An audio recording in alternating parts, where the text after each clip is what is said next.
शुरू कर रहे हैं 9th क्लास वालों के लिए। साइंस का जो चैप्टर है वो है, तो पहला है वस्तु का जो गति के 3 नियम हैं। गति के 3 नियम दिए हैं, गति का प्रथम नियम और गति का द्वितीय नियम और गति का तृतीय नियम।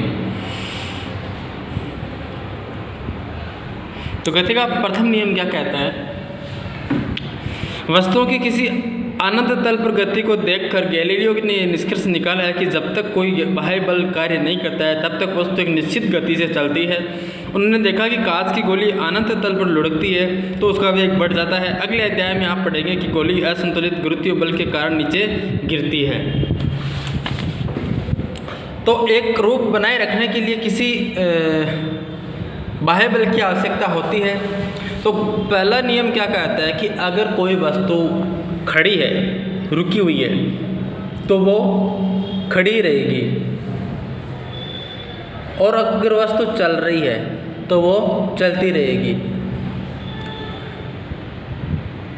जब तक उस पर बाह्य बल नहीं लगता। अगर कोई वस्तु खड़ी है तो खड़ी रहेगी। अपन जैसे उसको ठोकर लगाएंगे या फिर किसी उसको धक्का देंगे तो वो वस्तु चलना प्रारंभ कर देगी। तो वो हो गया परिवर्तन। तो गति का नियम यही है कि अगर वस्तु खड़ी है तो खड़ी रहेगी और चलती है तो वो चलती रहेगी। अगर रोकना है तो वो रुक जाएगी, लेकिन वो जब तक कि अपन उस पर कोई अदर एक्टिविटीज़ नहीं करेंगे तब तक उसमें कुछ नहीं होने वाला है। तो प्रथम नियम यही कहता है कि अगर कोई वस्तु चल रही है तो वो चलती रहेगी, अगर विराम अवस्था में है तो वो विराम अवस्था में रहेगी जब तक कि उस पर कोई बाह्य बल नहीं लगता। यह है आपका गति का प्रथम नियम।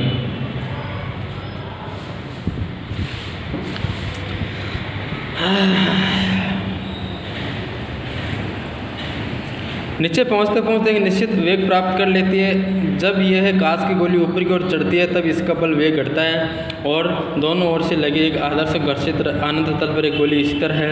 गैलीलियो ने तर्क दिया कि जब गोली को बाईं ओर से छोड़ा जाता है तब यह ढाल पर नीचे की ओर लुढ़केगी या दाईं ओर से अनंत तल पर उतनी ही ऊंचाई तक जाएगी जितनी ऊंचाई से उसे छोड़ा गया है।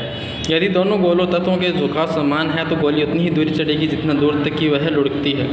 अगर दाईं ओर के अनंत तल के कोण को धीरे धीरे कम किया जाए तो गोली को मूल ऊंचाई प्राप्त करने के लिए अधिक दूरी तय करनी होती है।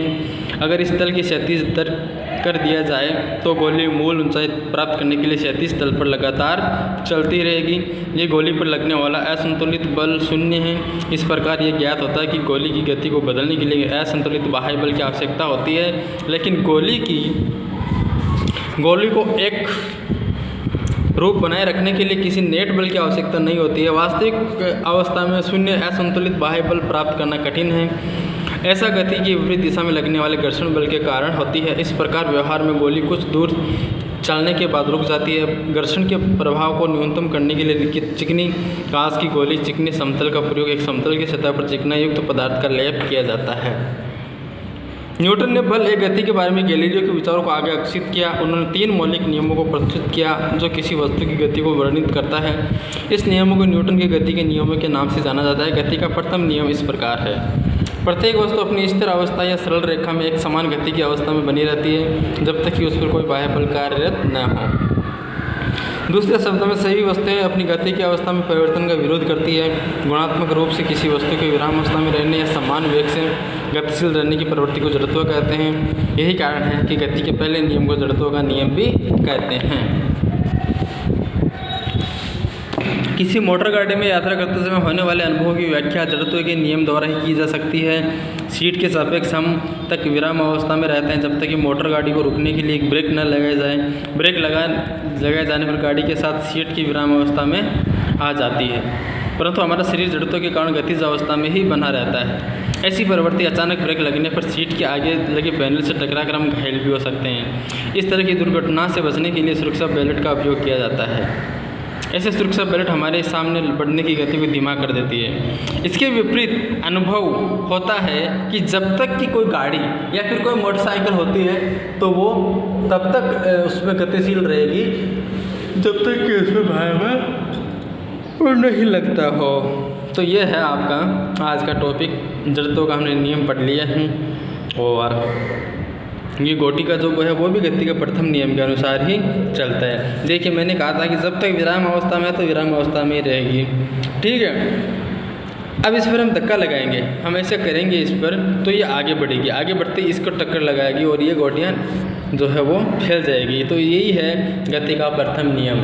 जब तक वस्तु रुकी हुई है तो रुकी रहेगी, जब तक गतिशील है तो गतिशील रहेगी, जब तक कि उस पर कोई बाह्य बल नहीं लगता हो।